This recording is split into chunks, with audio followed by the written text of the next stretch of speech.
How to backup and restore databases in DaVinci Resolve. Click on the Home button. Click on this button to expand it.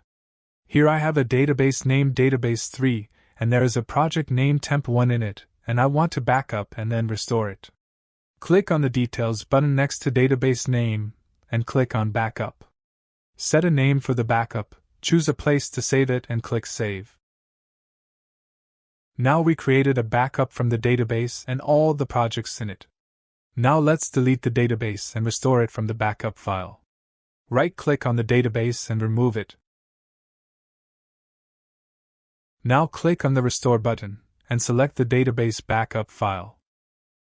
Set a new name for the database. Then click on Browse to specify the location you want to save this database. And click Create. And now click on the Restored database. You can see that my project with the name Temp1 is successfully restored. Anyway guys, thanks for watching and I hope you found this useful.